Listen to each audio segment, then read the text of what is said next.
Azerbaijan-Russia relations have been in one of their most turbulent phases in recent memory. Since December 2024, tensions have spiked after an Azerbaijan Airlines AZAL plane was shot down by Russian air defenses, crashing near Aktau, Kazakhstan, and claiming 38 lives. President Ilham Aliyev has demanded that Moscow formally admit responsibility, prosecute those at fault, compensate the victims' families, and reimburse Azerbaijan state property, demands that remain unmet despite Putin's partial apology. Recently, the Russian Foreign Ministry claimed that insurance payouts have already been made to passengers and families, but Baku responded that these are contractual insurance disbursements, not state compensation, and thus cannot be conflated with Azerbaijan's legal claims. Tensions are clear across all areas. Pressure and arrests against Azerbaijani citizens continue in Russia.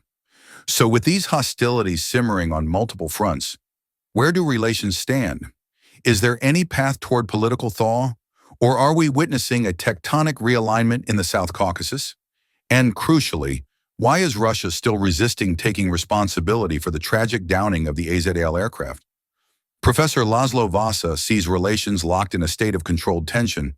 He argues that mutual strategic interests like trade and transport corridors may anchor a fragile stability. But a genuine reconciliation is unlikely while Azerbaijan continues to diversify away from Russian influence and align more closely with Turkey and the West. Relations are likely to remain stressful. The dynamic is not just about the plane incident, but it reflects a huge gap in trust. Russia traditionally views the South Caucasus as its sphere of influence, while Azerbaijan increasingly asserts its independence, strengthens ties with Turkey and with the West. This divergence limits space for a smooth reset. If Moscow sees strategic value in easing tensions, e.g., need for Baku's cooperation on regional transport corridors, energy routes, or in balancing against Armenia's Western focus, a temporary ease of the conflicts is possible, but that would be pragmatic, not a reconciliation. Obviously, Azerbaijan does not want to be subordinated to Moscow's security and economic agenda, while Russia resists openly acknowledging Azerbaijan's autonomy. This makes any sustainable political rapprochement unlikely in the near future. The most likely scenario is a controlled tension. Both sides will avoid full breakdown, as they still have some mutual interests: trade, diaspora issues, regional logistics. However, symbolic and political clashes will persist, especially over rhetoric, arrests of Azerbaijani citizens in Russia, and unresolved historical grievances. Baku is steadily reducing reliance on Moscow, deepening defense, transport, and energy ties with Turkey, Central Asia, and the EU. This trajectory makes Azerbaijan less vulnerable to Russian pressure. Regarding the downed plane, admitting responsibility would open Russia to compensation claims not only from Azerbaijan, but potentially from other states in similar cases. Moscow fears establishing a precedent. Russia frames itself as a guarantor of stability in the Caucasus. Accepting blame for shooting down a civilian plane undercuts that image. Russia assumes it can manage the fallout without concession, calculating that Baku cannot force it into accountability. With Russia already isolated due to the Ukraine war, it is particularly unwilling to appear weak or admit mistakes internationally. Political scientist Tural Ismailov goes further, emphasizing that without Russia's formal apology and compensation, coupled with its ongoing disinformation tactics and pressure on Azerbaijani citizens, what I'm calling hostile diplomacy, there is effectively no foundation for normalization.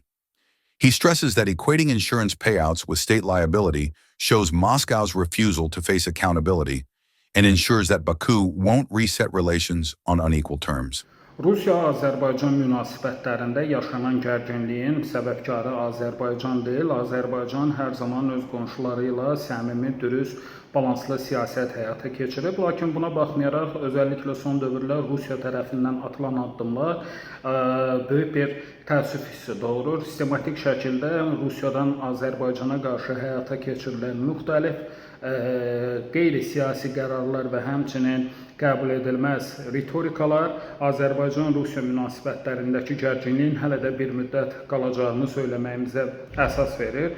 AZAL təyyarəsi ilə bağlı Rusiyanın mövqesizliyi və həmçinin normal bir addım atmaması gündəmdə olan bir məsələdir. Bugün Rusiya beynəlxalq hüququn və eyni zamanda beynəlxalq diplomatiyanın qaydalarına əməl etmir. Rusiya arasında baş vermiş hadisəyə görə Rusiya Azərbaycandan rəsmi şəkildə üzrxahlıq etməlidir. Eyni zamanda AZAL təyyarəsinə qarşı baş verən hadisədən sonra kompensasiya ödəməlidir. Amma biz görürük ki, Rusiya mətbuatında bunu etiraf etmək yerinə həm media, həm də Rusiya ictimai siyasi fikri Azərbaycan əleyhinə dezinformasiya hücumları ilə doludur. Sonuncu olaraq Rusiya Xarici İşlər Nazirliyinin edilməli olan sığorta ödənişini kompensasiya mövzusu ilə eyniləşdirmə cəhdləri də sanki bütün dünyanı aldatmaq və eyni zamanda gözdən pərdə asmaq məsələsidir. Hamıya yaxşı bəllidir ki, sığorta ödənişi ilə kompensasiya eyni anlayışlar deyil və bunları eyniləşdirməyə cəhd etmək